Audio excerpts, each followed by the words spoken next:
J'ai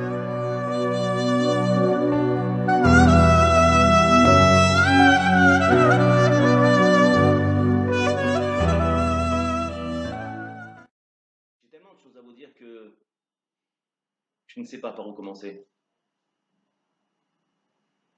La situation que vit actuellement le Ham Israël,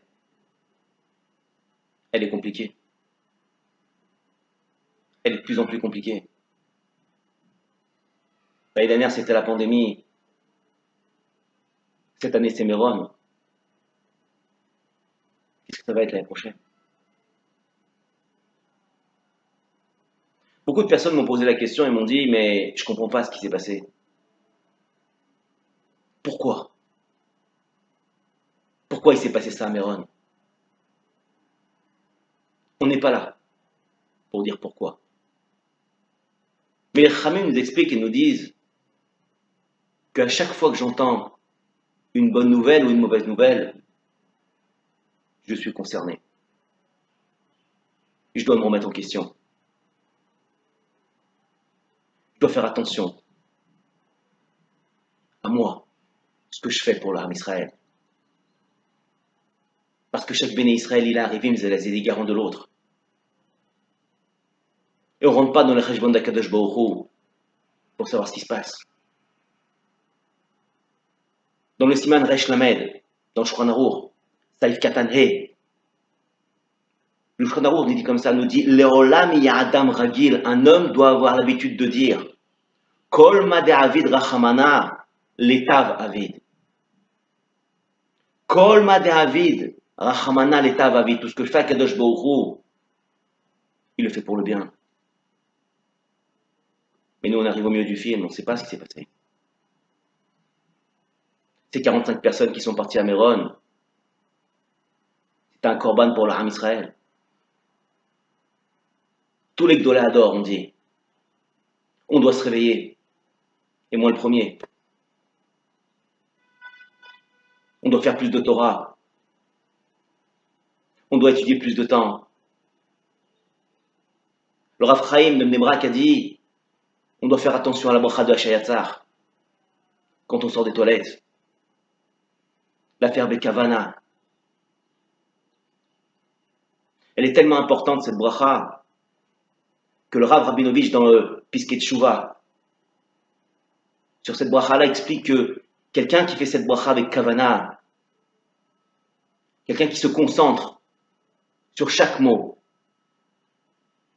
Yotzer Adam Bechochma, il ne peut rien lui arriver, dit le Rav Rabinovich. Ni il a besoin de médicaments, ni il a besoin de docteur pour le soigner.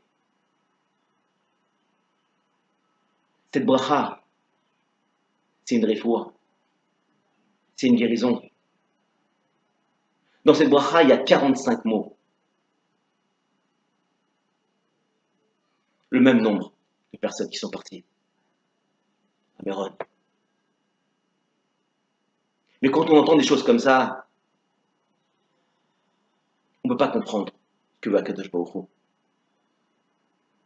Parce que Kol Made Avid Rachamana, l'État va vite. Ce qu'il fait Akadosh Baruch Hu, il le fait pour le bien. Mais tous les bénis Israël, on doit se réveiller, moi le premier. On doit faire attention de fixer plus d'heures de l'Imout Torah. Mais on est ancré dans les plaisirs de ce monde, dans la vie de tous les jours. Les téléphones portables, les plaisirs de ce monde. On n'est pas conscient de ce qui se passe en ce moment. Que nous, le Ham Israël, on peut réparer ça. On a le pouvoir de réparer ça. Le Rav Yaakov Kouli, dans le Me'am Loez, explique, il dit que Moshe Rabbeinu, quand il est monté Bashamayim, chercher le Luchot Abrit, il s'est mis à côté de Kadosh Baruch Hu. Il a dit, je suis prêt à prendre la Torah et la transmettre au Ham Israël. D'un seul coup, les anges sont sortis et ont dit, mais Akadosh Baruch Hu, donne-la nous à nous, la Torah. Nous, on va te faire le kavod. On va te respecter. Alors, Akadosh Baruch Hu a répondu, a dit non, je leur donne à eux. Les anges ont répondu et ont dit, mais qu'est-ce qu'il nous dit qu'ils vont faire ta Torah? Alors Akadosh Baruch Hu a répondu, comme ça nous dit le Rav Kouli dans le Me'am Loez. Akadosh Baruch Hu lui-même s'est porté garant pour l'Aram Israël. A dit, je suis garant qu'ils vont faire Torah et Mitzvot. Qu'ils vont suivre tout ce que je vais leur donner. Alors quand un béni Israël se détourne du droit chemin, ces mêmes anges reviennent devant Akadosh Baruch Hu et disent, Borolam, regarde tes enfants, regarde ton fils, regarde ta fille. Elle ne fait pas ce qu'il faut. Et toi, Akadosh Baruch Hu, tu es garant de cela. Akadosh Baruch Hu, indépendamment de sa volonté, il donne une épreuve à la personne. Parce que c'est lui le garant. Et quand nous, on fait des erreurs, Akadosh Baruch Hu, on salit son kavod. On a le devoir de faire Torah et Mitzvot. Parce qu'on est ancré dans les plaisirs de ce monde. Le Chokle Israël dans la Parashat Emor explique et dit comme ça, c'est énorme ce qu'il dit. Il dit dans Parashat Emor,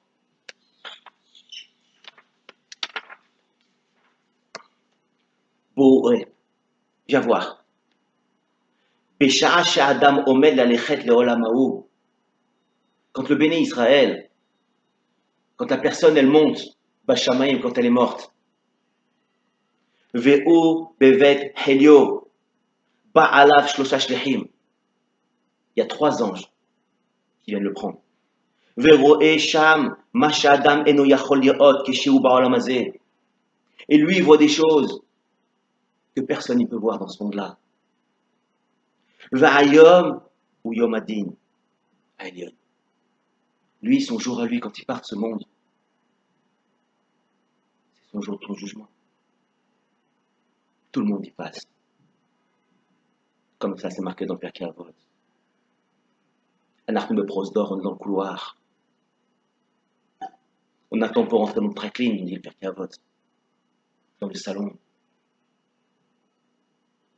Comme nous disent les Chachamim, comme nous dit le Rabbi Yaakov Kouli, nous dit quand quelqu'un il part en mer, ou quand quelqu'un il part dans le désert, il prend des provisions.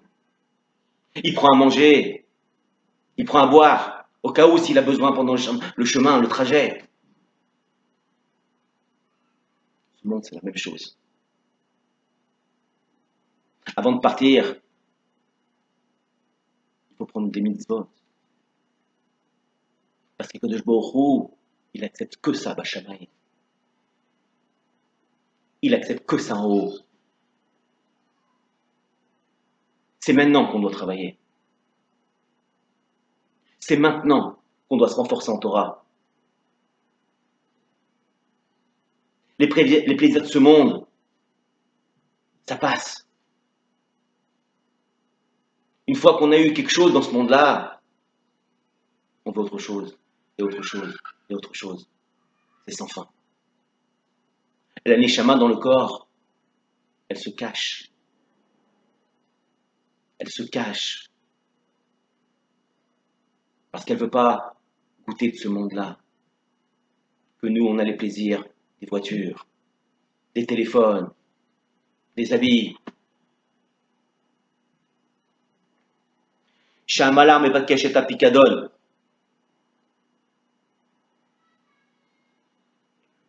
Akadosh Baruch Hu, il demande son pikadon shelo, sa neshama. Ashre ou Adam, shemeshiv et apikadon, el ameler, kemo shnatan lo. Heureux l'homme qui va rendre la neshama à Kadosh Baruch Hu comme il lui a donné. Ve'im apikadon ou nitlachler, ve'tinoufe agouf, et si la neshama elle est sale, avec tous les plaisirs de ce monde. Ma yomar le baal apikadon. Qu'est-ce qu'on va dire à Borolam? Tu veux profiter de ce monde? Shalom. Nosreinav. À ce moment-là, l'homme qui est mort, il lève les yeux. Vero et amalaramavet. Il voit l'ange du mal. Omed lefanav. Il se tient devant lui. Vecherbo shilufa beyado. Et il a une épée qui est brandie sur nous. Amechabel beishlit. Il va commencer à séparer le neshama du gouffre. Bitvirata adamaou. Pourquoi? Parce que la neshama, elle est ancrée dans le gouffre de la personne. Elle n'arrive pas à se détacher. Parce que nous-mêmes, on a eu tellement de ta'avot, de plaisir, que la neshama, elle s'est cachée dans le corps.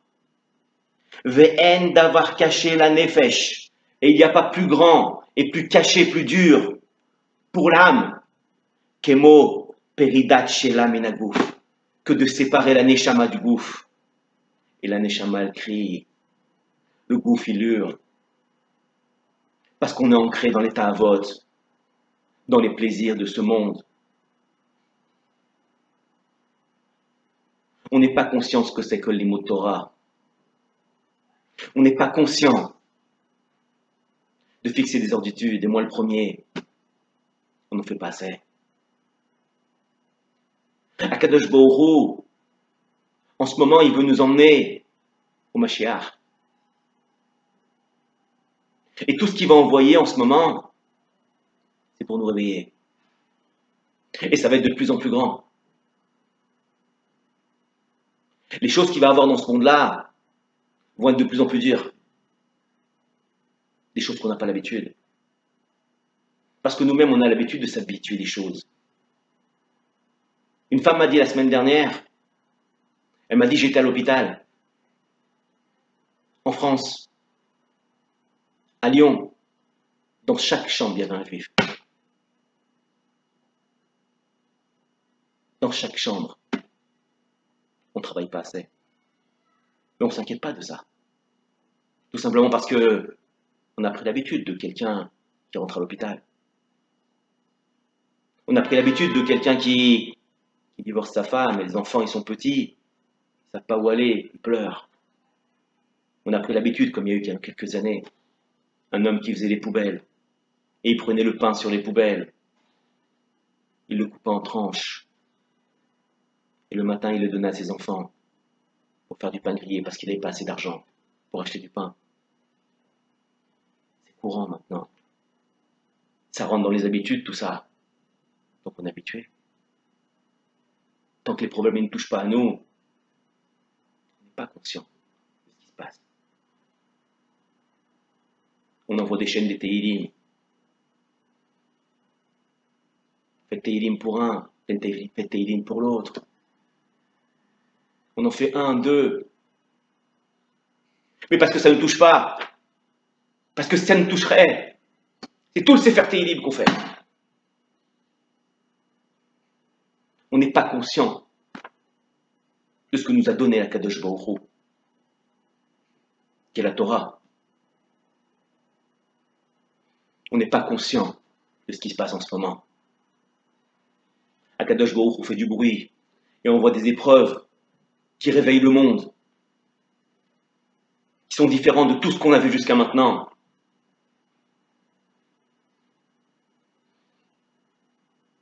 Il y a des femmes qui vont me dire, je leur ai posé la question, je leur ai dit, pourquoi votre mari ne vient pas au Limut Torah? Pourquoi votre mari ne vient pas étudier le soir? Elles m'ont répondu, vous savez, hein, mon mari fait ce qu'il veut. S'il veut étudier, il vient étudier. Et mesdames, mais hélas, je vous le dire, votre Gan Eden en dépend. Dans la Gemara, Brachot, Yud Zayin Amud Aleph, 6 lignes avant la fin. La Gemara l'explique, elle dit, comment est-ce qu'une femme, elle peut gagner son Gan Eden? Comment elle peut faire pour y arriver à rentrer au Gan Eden? La Gemara explique et elle dit, c'est pas compliqué. il faut qu'elle envoie son mari étudier la Torah et qu'elle l'attende quand il revienne. Et même si son mari, il comprend pas le shiur, et même si son mari reste devant la porte du shiur et il rentre pas, Kadosh Baruch Hu, il va compter à cette femme comme si elle avait un limud Torah de Talmid Chacham. La femme, elle gagne son Gan Eden en poussant son mari à aller étudier. Mais ça, certaines personnes ne le comprennent pas. Non, il fait ce qu'il veut. D'accord, lui, il n'a pas son Gan Eden. Parce qu'il ne file pas des heures le limud Torah. Il ne veut pas avancer. Et le problème, c'est chez les autres qu'on les a, pas chez nous. Et quand ça nous arrive à nous, on ne sait plus quoi faire. On réveille le monde. On réveille les rabbinim. Faites quelque chose pour moi. Non. On est ancré dans ce monde-là. Pas à votre plaisir. Les problèmes, ils arrivent chez les autres, mais pas chez nous. Mais quand ça nous arrive à nous, Chas v'Shalom, quand c'est nos enfants qu'on perd, on a mal. On ne fait pas attention à tout ça. Le Rav Eliashiv, le Rav Yosef Shalom Eliashiv, il y a quelques années à Yerushalayim, tout le monde connaît. Un jour, quelques semaines avant sa mort, il a raconté une histoire. Il a dit dans la yeshiva, il a dit, écoutez, j'ai une histoire à vous raconter. Alors, il n'y avait plus un bruit dans la yeshiva. Il s'est levé, il a commencé à parler sur son stander. Il a commencé à raconter l'histoire. Un élève est arrivé vers lui et lui dit, Godarav, asseyez-vous, asseyez-vous, vous me racontez l'histoire. Il dit non. Pour le kavod de cette histoire-là, je reste debout. Je reste debout. Il leur a dit, vous connaissez qui c'est le Baal Alechem? En Russie, il y avait un grand Mekoubal, il y a 150 ans. Le Baal Alechem. Tout le monde connaît. Il avait une seule fille. Il s'appelait Chaya. À cette fille-là, il l'a mariée à 19 ans, il lui a tout donné. Sa maison, il l'a coupée en deux. Il habitait d'un côté, et son khatan avec sa fille Chaya habitait de l'autre côté. Il leur a tout donné. Et au bout de 6 mois de mariage, Chaya était triste. Alors le Baal Alechem lui dit, Chaya, qu'est-ce qui se passe? Pourquoi tu es triste comme ça? Elle dit, ah bah, ça fait 6 mois que je suis mariée. On n'a pas d'enfant. J'ai pas d'enfant. Alors le Baal Alechem la regarde et lui dit, écoute, pour toute la Torah que j'étudie, tu auras un enfant, tu verras. Moi aussi, je veux un petit-fils. Au début, c'est comme ça au début. Le Rav Zilberstein explique, il dit que faut attendre au moins 5 ans. On ne s'inquiète pas avant 5 ans. Il faut que les gouffres, ils s'habituent l'un à l'autre. Ne t'inquiète pas. Ne t'inquiète pas. Toute la matara d'une femme, c'est d'avoir des enfants. Comme ça nous dit le Chachamim. La femme, elle n'est pas comme un homme. Un homme, il cherche à avoir des ambitions, à grandir dans la société. La femme, elle, son ambition, c'est de construire une famille. Une fois qu'elle a construit sa famille, ça y est, pour elle, c'est réussi. Mais Chaya, elle n'arrivait pas à avoir d'enfant. Alors 5 ans, ils passent. Elle n'arrive pas à tomber enceinte.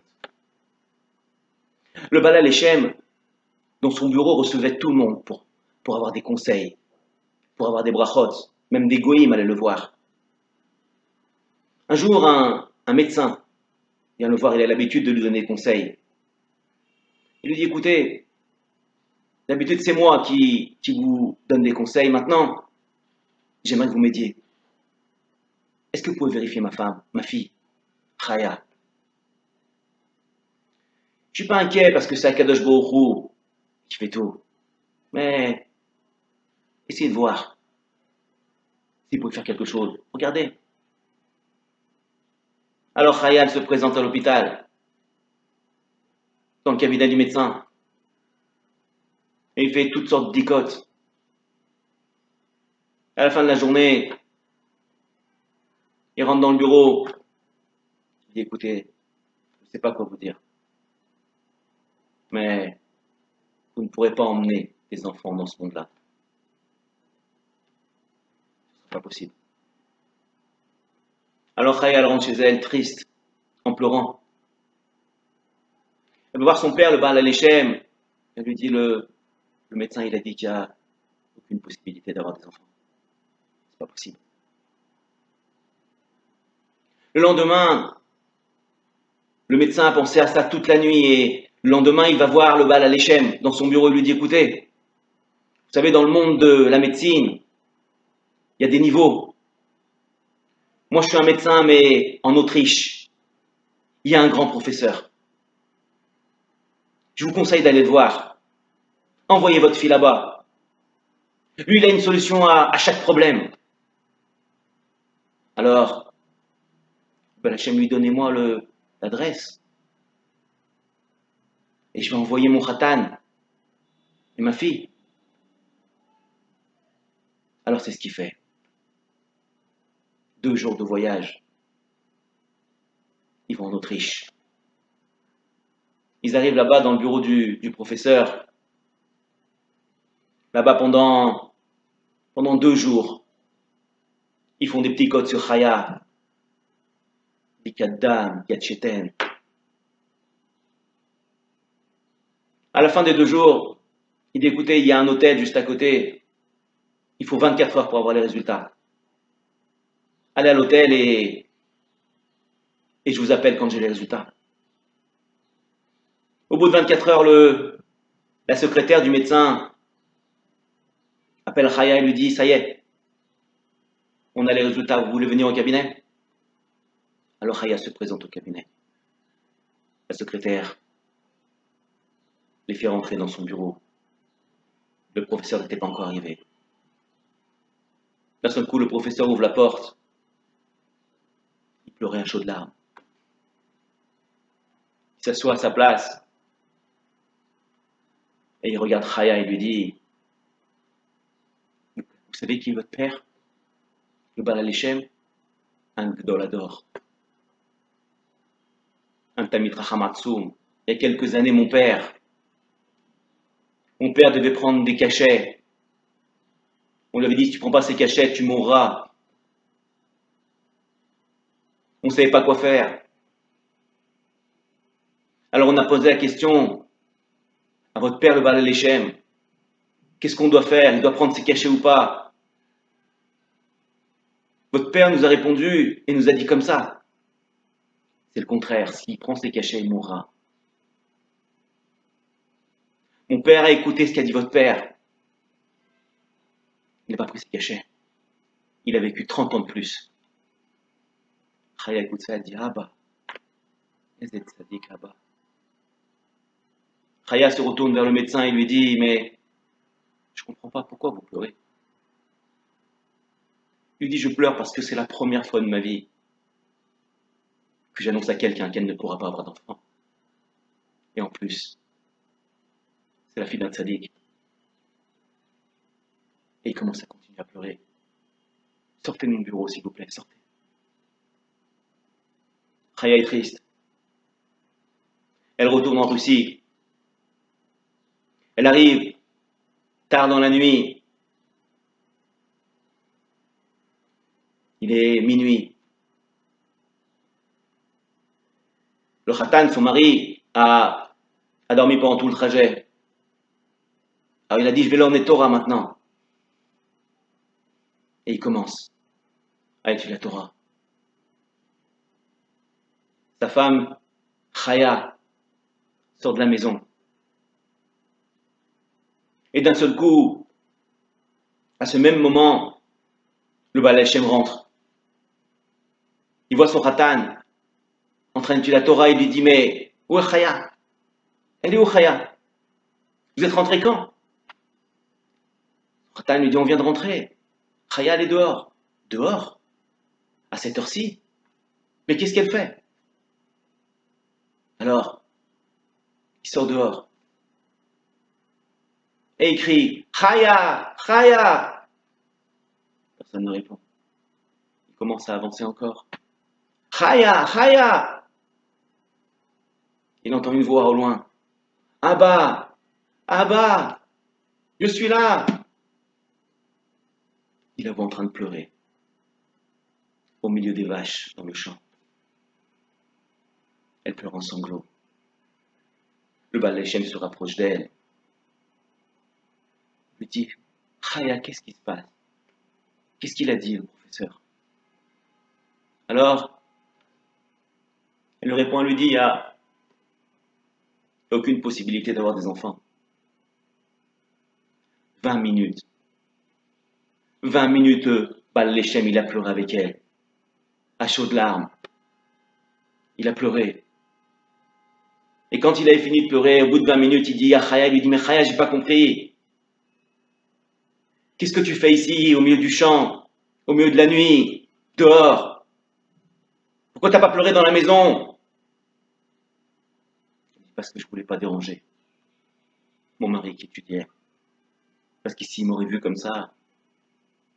Il n'aurait pas pu étudier la Torah. Et toi, Abba, tu serais venu non plus. Tu n'aurais pas pu étudier la Torah. Le Baal Hashem la regarde et lui dit, tout ça, tu l'as fait pour Borolam, pour la Torah d'Akadosh Baruch Hu. Par ce srout-là, Chaya, tu vas avoir un enfant. Je te le promets, tu vas voir. 1 an après, Chaya a un enfant. Par le srout de la Torah, qu'elle n'a pas dérangé son mari, qu'elle n'a pas dérangé son père. Le Rav Eliashiv raconte et dit, cet enfant qu'elle a eu Chaya, c'est moi. C'est moi. Rav Yosef Shalom Eliashiv, le seul enfant qu'elle a eu Chaya. Par le srout de la Torah. Akadosh Baruch Hu, il lui a répondu. Quelqu'un qui fait Torah et Mitzvot, il ne peut pas lui arriver des choses. C'est pas possible. Et s'il lui arrive des choses, c'est un décret d'Akadosh Baruch Hu. C'est des caparottes qui montent. Kol ma David Rachamana, l'État va vite, tout ce que fait Akadosh Baruch Hu, il le fait pour le bien. On a le devoir dans ce monde-là de prendre des provisions. Pour partir au Olam Haba devant Akadosh Baruch Hu. On a le devoir d'étudier la Torah pour pouvoir nous construire, pour pouvoir construire nos enfants, construire nos familles. On a le devoir d'étudier la Torah.